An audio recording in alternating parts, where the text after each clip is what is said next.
Well, every week when we do the drone, okay, I'll get questions all the time. Hey, Anthony, what's wrong with this horse? Why'd this horse make a break? Hey, this horse didn't look good. So my initial response to a lot of these emails are, it's March, whatever, it's February, whatever, it's January, whatever. And I'm pumped about it, and I'm happy to say it. We're 83 days, 84, 83 days away from qualifying. Starbucks should really pay me to do these. It's pretty good. Oh, nothing worse than losing the cap of your pen. That is brutal. Oh, thought it was gone forever. That's pretty good.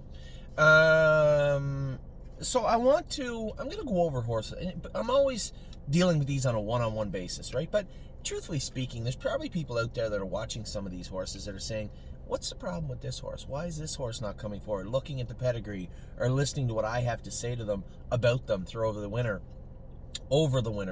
And, and now I see it in the questions form also. People obviously talk about breeding, staking, odds and ends, but there's always questions about specific horses in there. So I made a list of all the horses that I thought could have done better yesterday, or that maybe I thought would be in a better position today, and put them all on a list, and I want to talk about them. Now, I will add one other horse, even though I believe this horse could be one of our best horses of 2021. I don't want to pull my pants down yet, but did not have a great day yesterday. So we're going to talk about the 2-year-olds. I'm going to give you a top 10 list, but you know what? To alleviate all the people that are my partners on some of these horses, or people that are watching the horses, potentially going to look to buy into them, I'm going to give you a real-time look at what I see. And I know every week everybody said, oh, geez, I love this segment where we had everybody do their top 10 list. We'll get to that this week also. I'll get James in, Jimmy in, everybody in. But when it comes right down to it, I'm going to give you, I know a lot of people think that maybe I wear my salesman hat when I did this. The vast majority of these horses are sold out. I don't need to wear my salesman hat. I'm just going to give you the straight goods on how I see the progression or regression at this point, what caused it, what are we going to do to alleviate it, and what does that look like?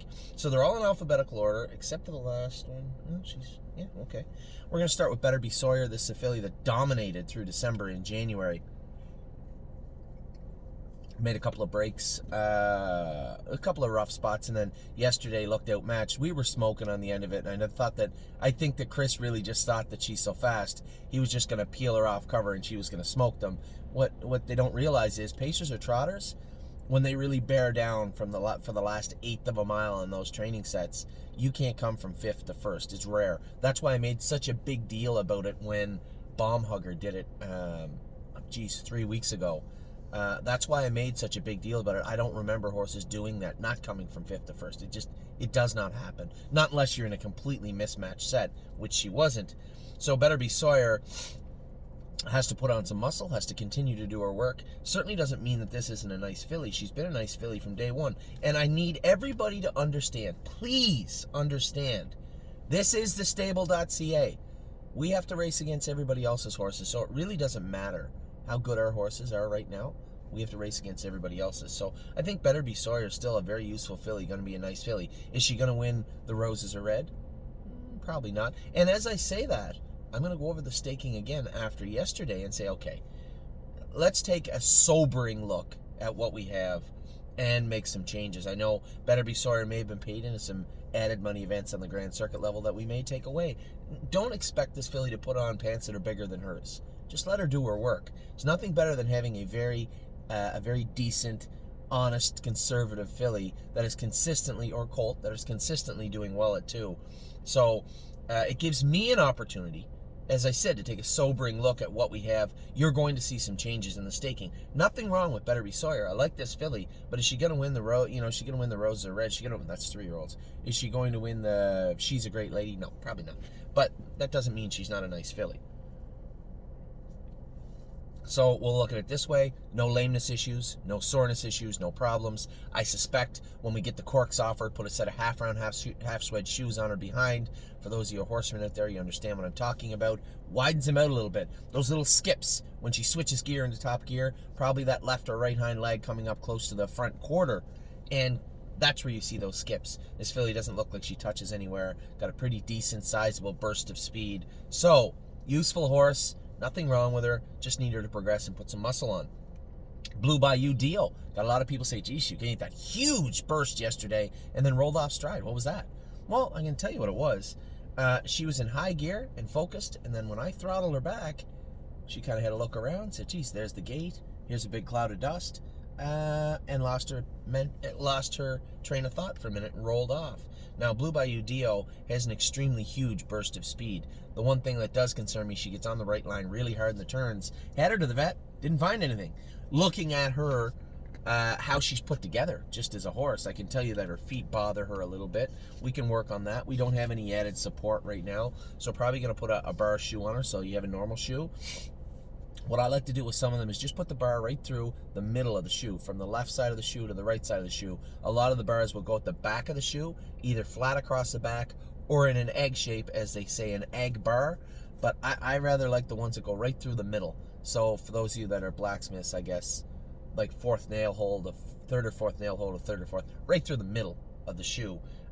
It's what we had on Stonebridge Dolce for the first time. And although you guys might not have looked at Stonebridge Dolce and say, wow, when I saw the transformation from the time off to the corks off to the filly yesterday, just didn't have any gear on her, I was very surprised. Stonebridge Dolce, although didn't wow anybody and maybe flew under everybody's radar, she didn't fly under my radar. Very impressed with that filly yesterday. Still, nothing to shout from the mountaintops, but really went from a filly that I said, geez, this is going to hurt come June. Myself and Stonebridge Farms on this horse. I haven't offered any shares of her up yet because I couldn't. I couldn't get behind her. 3-4 weeks from now, I think maybe we'll have a different conversation. But for right now, Stonebridge Dolce remains in the back scenes. Keep your eye on her. I'm seeing. I like what I saw yesterday. Didn't like the break, but I know why she made a break. We're going to add some equipment, change some things around. I'm interested. I'm interested now. So back to Blue Bayou Dio, running in, getting on the right line. Nothing from the vet. I think it's her feet. Going to put that little bar on her. I like the way she trotted through the turns. That move that I put on them yesterday was started in the turn by the road. So, definite improvement. So, for the people out there, I saw some people dump some shares of Blue Bayou Dio. Hey, it's your money. You do what you want. If you guys want an unbiased opinion, I guess I am biased. Maybe people don't ask me because they think I'm going to bullshit them into keeping their shares. But at the same time, I'm just doing what I think is best for everybody. I'm not going to tell you that a horse that's doing no good is good. Like, I told you the truth about Stonebridge Dolce. I'm on the hook for 3/4 of Stonebridge Dolce. I haven't been pushing those shares. Not because I'm hoarding them, because I don't really feel comfortable selling them just yet. That might change in the future. But Blue Bayou Dio shows incredible speed. The only horse that rivals her burst,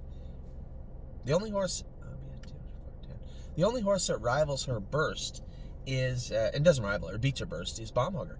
The move that I put on them yesterday was incredible. She had a huge burst of speed, and she rolled off stride. So we're going to continue to work on this filly. I think now that we have the corks off, we'll be able to work on her a little bit better. So the people out there with the Blue Bayou Dio group, simmer down. You got a nice filly, just let her do her work. Her only problem is she's New Jersey bred. Is she good enough to go to the Meadowlands race against those killers? I don't know, but they do have races at Freehold. They do have other races throughout the summer. This is a very useful, beautiful filly. I appreciate the fact that Blair Bird just put me onto this filly because I believe she could be a nice horse in 2021. Granite Hill, pay attention. I'm going to tell everybody what's up with Granite Hill. And for the people out there that follow the stable and I know a number of clients that watch and they listen to the things that I say and compare them to things that I said about horses in the past, trying to draw connections. So I told everybody, Granite Hill is a big growthy colt, still weak in his stifles. This is a horse that I believe came forward. We put egg bar shoes on him up front and some weight. It was a debacle when we took the weight off him, so we went the other way, added extra weight to him up front, took the hobbles back off him. That was a failed experiment. He still is over on the left shaft. He's weak in his stifles. Structurally, there's no issue. None. We had him checked. There's no issue with Granite Hill. So, why is he running in? Why is he making breaks? One, I believe, is maturity, and two, he's narrow behind and has a wide gate up front. Now, he doesn't interfere, and I know that a lot of people are trying to draw conclusions to horses we had in the past that would interfere and make breaks, and we just couldn't get them over that hump. There's a number of them. I was trying to think of one, and I said, what's the point of saying the horse's name? We did Baycox this horse, and he did respond favorably, so we can continue to do that. That's a possibility, a very likely possibility. But most importantly is just let him mature. Those breaks and that running in is because he can't get that right hind out of the way of that right front quick enough, right? And he's not clubbing it, he's not pounding it, he's not chopping away at it, but it's frustrating him. So continue to work and allow the horse to gain experience, grow up, and be the horse we need him to be. And I think he can. I think he will. A positive story like this from when they were 2 would be Also Pine. Exact same situation, except he was the opposite. He was on the right shaft. We had to wear a gate and strap on him, a head pole on the outside, had the hobble zinging tight. Now that's the one difference here, is that we can't put the hobble zinging tight on this guy. He doesn't like them the same way that Also Pine did. So we continue to work with him, and there is nothing wrong with that. Nothing wrong with that at all. I know you guys want to see the top of the class from day 1 to qualifying day to the racetrack. I know you guys want to see that, but keep in mind, our 2 highest money earners last year, 2 horses that I liked very much, were Jazzy Judy and My Jazz. Hung out somewhere around the 40s last year, their entire year. Very rarely did we speak of them. Last year was a year where our top 2, 3, 4 horses didn't show up. 1 got hurt. The other 2 just didn't materialize the same way. Frilly Fringes, okay horse. Now there's a 1, now there's a 2 class at the Meadows right now. Won My Heart Hanover, has won a race, trotted 57 the other day. Yeah, but they're not lighting the board up. They're not killers. There's such a thin line between a White Tiger and a Stonebridge Simba. You know, we didn't talk much about Stonebridge Simba when he was a baby, as a 2-year-old. He's in the Open now at Northfield.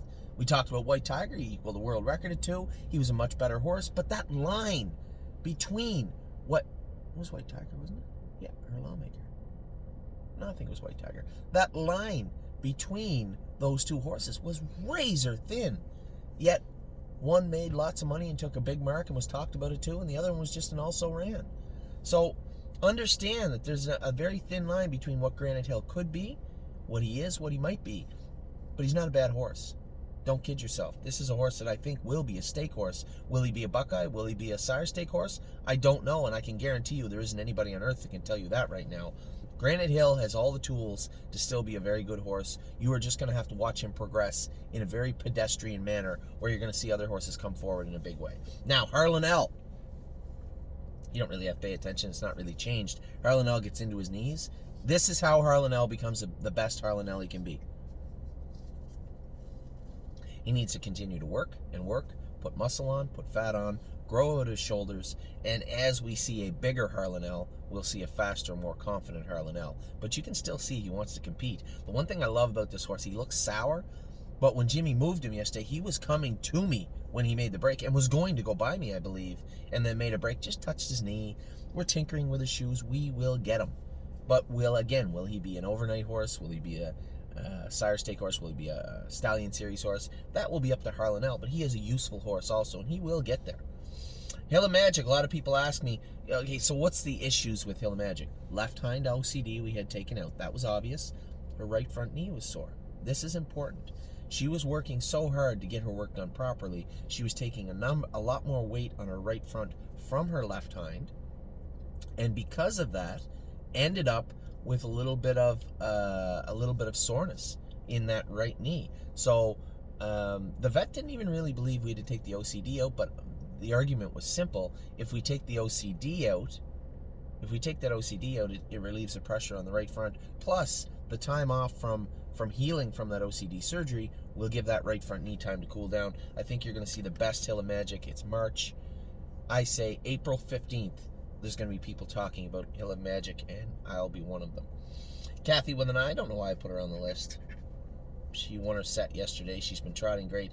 Somebody had asked me, I looked through the questions. Somebody had asked me who she is, where she came from. One of our good clients, Joel, had sent this filly, bred her and sent her. And Joel is super conservative. He's like, if we just race her easy at 2. And I told him, I said, we're going to get all we can get when we can get it, too. I mean, I think Kathy with an I, here's the progression. Didn't pee on me yesterday. Big check mark there. Little grabby. Never saw that from her before. So we can put an ear hood or something on her. But very happy with the way she finished off her mile. Harlan L was coming to her. She trotted as hard as she could down the lane. Didn't let up, didn't pull up a little bit. Very impressed with Kathy with an I yesterday. Did a lot of heavy lifting. lot of heavy lifting. Now, keep in mind, a lot of these horses came in late, got sick, missed time. You see that gap now, right? They're just a little bit behind the other horses. Kathy with an eye is catching up. It's a horse I want everybody to pay attention to. I'm going to call it right now. Massive Profit is one of my favorite horses in the barn. And yesterday that was cemented. And you might say, how could it possibly be cemented? Yesterday, he made a break yesterday. You are correct. He made a break yesterday. But it's why he made a break and how he looked after. I worked that horse hard Friday in anticipation of Saturday's drone. I worked him hard in the drone. I moved him to the outside. I could have attacked and cleared Garden State Dio now, but I know that Garden State Dio mentally is behind everybody a little bit in the sense that she's going to look around. If I drop down in front of her, she's going to shy away. She's going to look around. She might make a break. That's what happened with Duke Dio earlier on. I didn't want to do that. So I said, you know what? I'm just going to sit out here. Massive Profit was just starting to get racy. He knew we were coming to the head of the lane. He knew that we was going to have to trot hard down the lane, and he just lost his train of thought. Mentally, I'm going to give him a B- right now. He's got a lot of work to do mentally to catch up, but we're going to put that work into him. Massive Profit is getting stronger over his rump, which we knew he would, but he's also getting faster. And I really, especially, I guess the deciding factor is this guy's going to a 7/8 mile track. No half-mile tracks for him. I quietly believe, now not so quietly, I'm saying it in a video, Massive Profit will be one of our better horses in 2021. How do you like that? So I've had a lot of people looking to sell shares. I actually had a guy looking to sell shares the other day, and I don't care if we keep them if we can. But at the same time, I'm going to be upfront and as truthful as I can.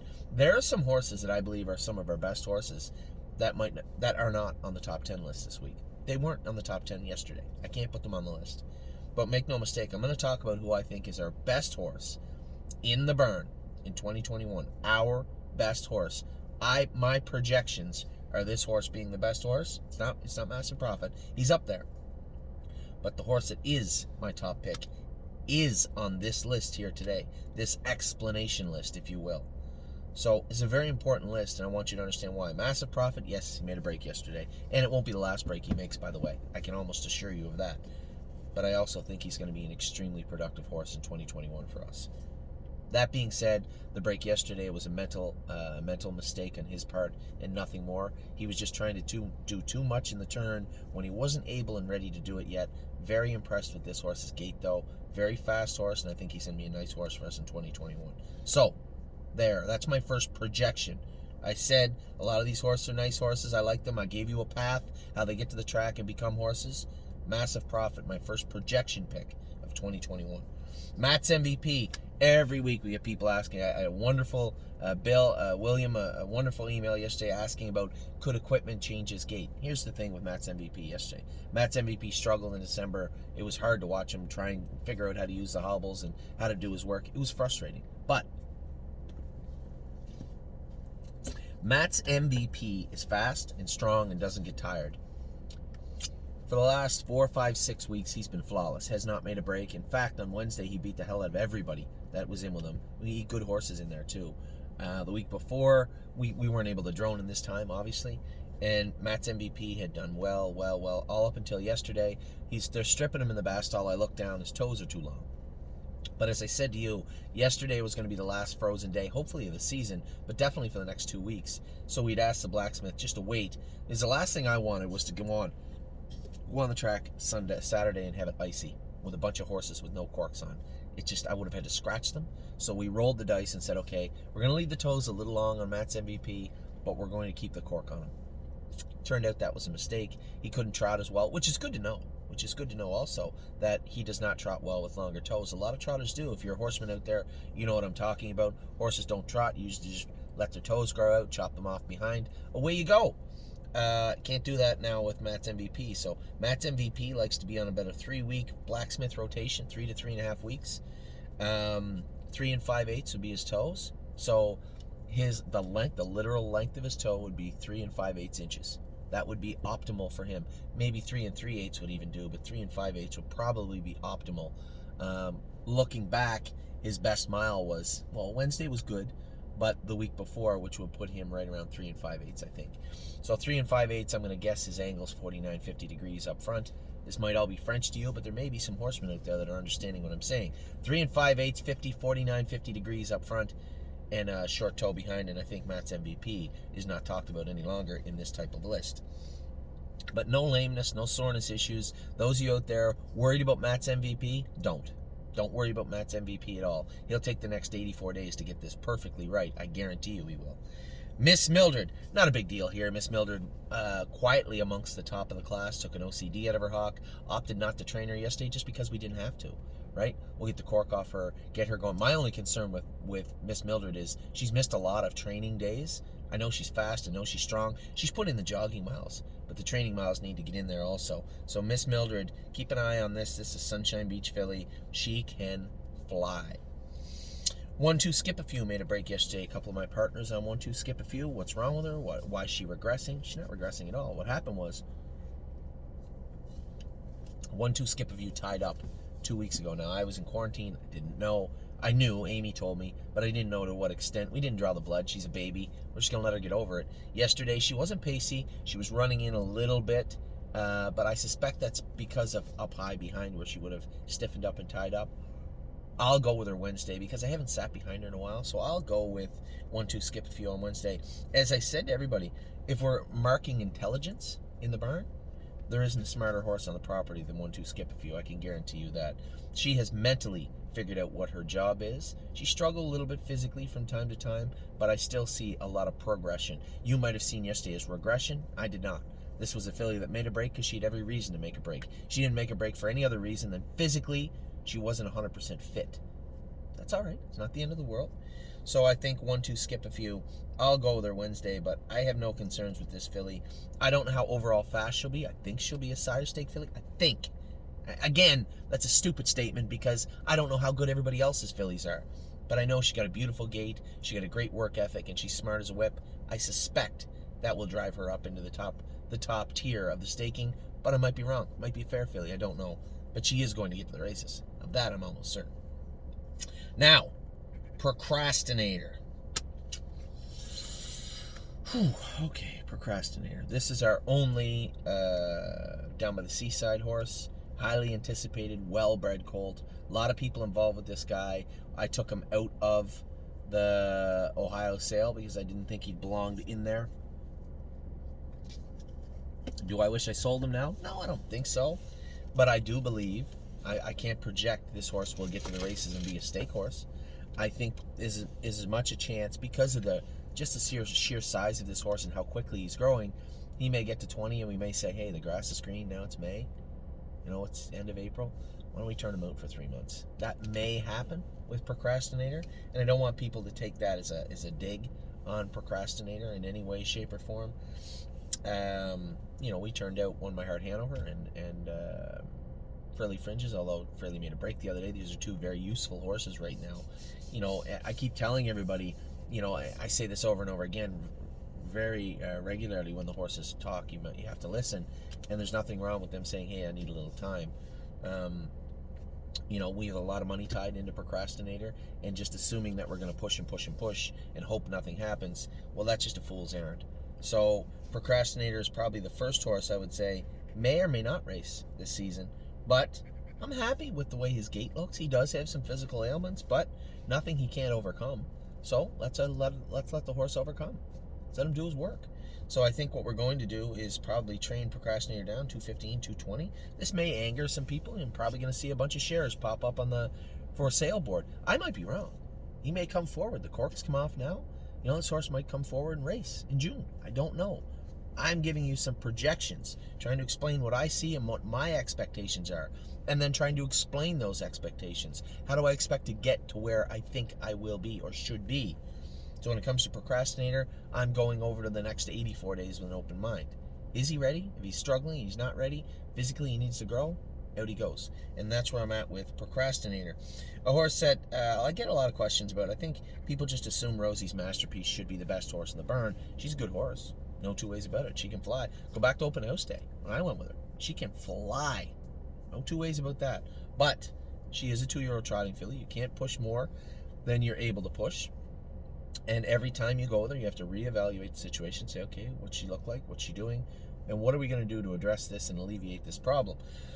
I don't see any problems from Rosie's Masterpiece. She's trotting well. You see her put in steps from now and again. I can tell you exactly why. Mario's got her hobbles long.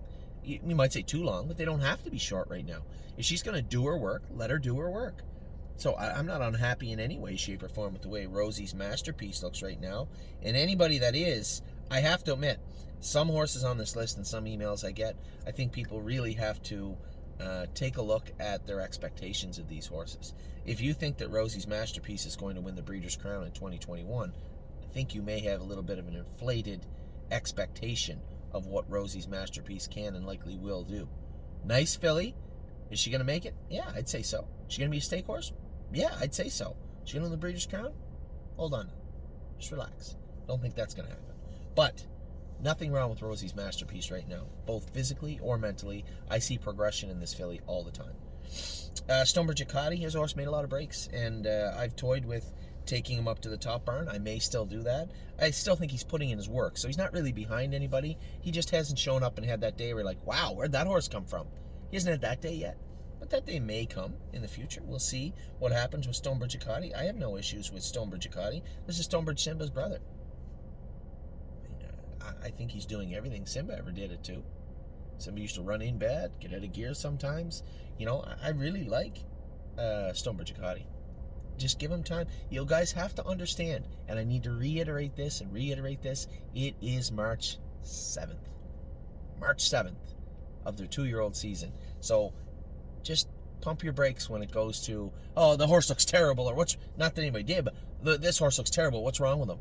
I can tell you what's wrong with this situation is that your expectations of this particular horse on March 7th, 2021 of their 2-year-old year, far too high. And your leeway of what you're allowing them to do in your mind and what's acceptable and not acceptable needs to be adjusted. So take a look at the horse for they are. You guys get to see everything. You're the only owners on earth right now that get to see everything all the time and get to talk about all the horses to the trainer, to the manager, to the caretaker all the time. You have an open avenue to all information and any discussion with all these horses at any point. But that runs both ways. So, it's March 7th. Relax. The horses are putting in the work. We'll get them there. And I need to keep reminding everybody. Jazzy Judy, my Jazz. No one talked about them ever until May, June of their 2-year-old year. Just keep that in mind. A horse that I wish wasn't on this list, but is, because I think I owe an explanation of what's going on with 3 Point Blue Chip. 3 Point Blue Chip's a fast horse with impeccable pedigree, probably the best bred horse we've ever had. Certainly the most expensive horse we've ever had. The reason I'm not going with him right now is because I push too hard sometimes. And I do believe there's a couple of horses that fit James's mold of coddling and baby, you know, the mama duck type of training situation and style. And I'm not John Tortorella, but I expect a lot, I push a lot, and these are athletes. They get treated as such. They have a job to do, and I'm going to make sure that they have every ounce of ability, talent, muscle, all the tools they need to be the best horse they can be. They're going to get here. But sometimes you need to have a little lighter hand, and rather than me changing how I do things, I already have a guy that's more than welcome, more than happy to coddle. And so when it comes to 3 Point Blue Chip, get the corks off him. Maybe sneak him over to Mohawk a little bit and show him the big track. Clearly, he's not in love with the half-mile track. Yes, I ran into him yesterday. When I made a break, James couldn't get out of the way, and he made a break. It was angering to me. It was angering to James. But at the same time, it's not the end of the world, right? The horse was trotting great up until then. So I'm happy with him. What we might do someday is take 3 of them or so. There's at least 3 horses in this barn that would benefit from going to a bigger track. 3 Point Blue Chip is definitely one of them. As far as his overall ability, I'm happy. The only quirk I have, him and Unbeatable Kemp sometimes pull up a little bit. They'll hesitate a little bit. That's mental immaturity. They have to get over that on their own. But I've been happy with the power, the speed. The intelligence is lacking, but it's not because he's dumb. It's just because as a stud, I think the first time you show them, it's get away from me. The second time you show them, it's like, yeah. The third, the fourth, then they finally get it, and they're like, oh, okay, fine, I'll do it that way. That's kind of how studs are, right? So I have to give this horse a wide berth, right? And if I'll be quite frank, if 3 Point Blue Chip was a cheaper horse with no expectations, that we were just going to get to the track and see what he is, I probably would have gelded him right by now. But I can't do that with this guy. Now, a lot of people are going to say, well, you should. It's not that it's not going to be on the table. It's just not on the table yet. So 3-point blue chip. I don't want to gush about how happy I am with him. I'm not unhappy in any way. I can easily explain everything that's taken place with 3-point blue chip. It's just frustrating when you look at a horse that you just think you buy a horse for that amount of money, and then you just train him down, and he just looks like a dream, like a race car from day one, and man, oh man, he's a killer, and then you race him and win every race with him. That's how you're supposed to do it, right? It just doesn't always work that way. So certainly no, I don't want to give, I know I'm giving kind of a negative vibe about this horse. I'm just trying to be as forthcoming as I can. I like 3-point blue chip.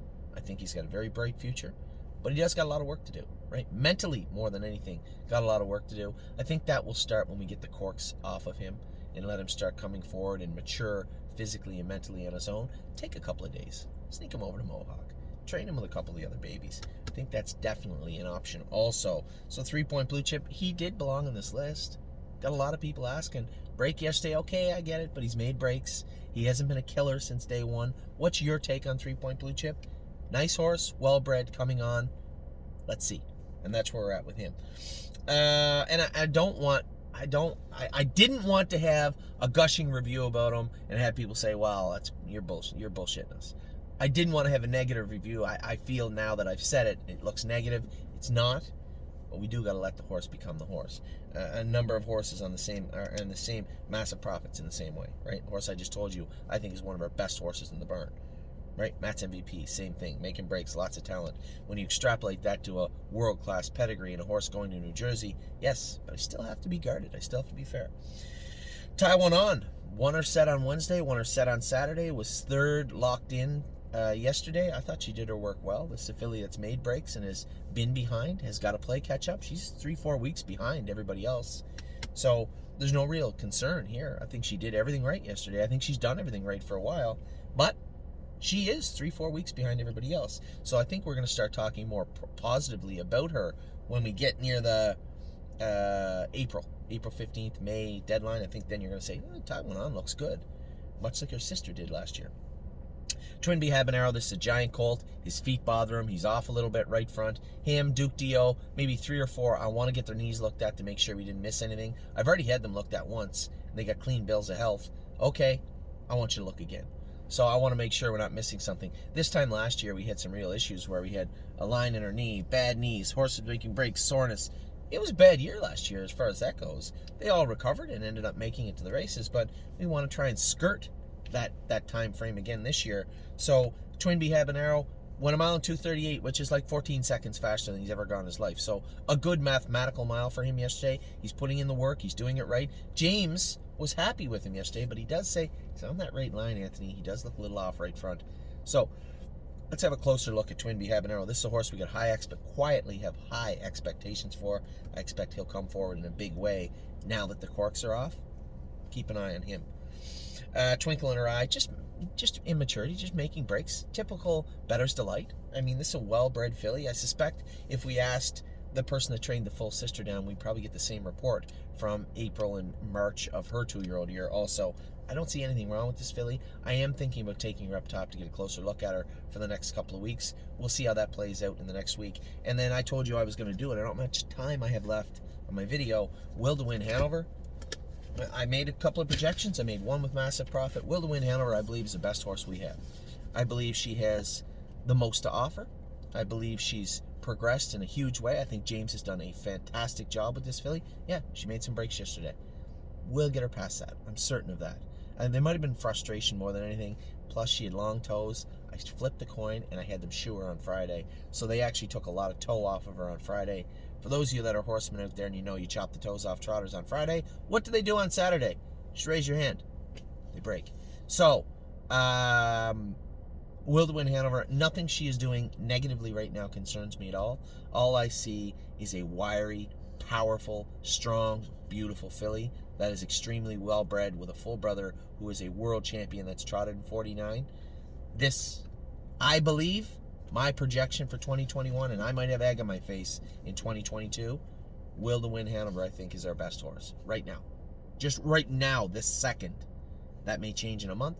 2 months, as we get into June, as we get into our 85th day and into qualifying time, it might change. But for right now, keep your eye on Will to Win Hanover. I love the job James has done with her. I love the job the filly has done. Yes, she's made mistakes, but overall, pound for pound, dollar for dollar, I think this is the best horse we have right now. So that is a long list, 35-minute list, telling you about the horses, what I believe they are, what I believe they aren't, where I believe they'll go, how I believe that we'll get them there.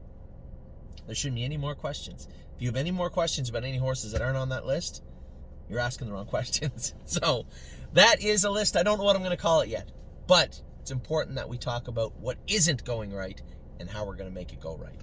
Take care.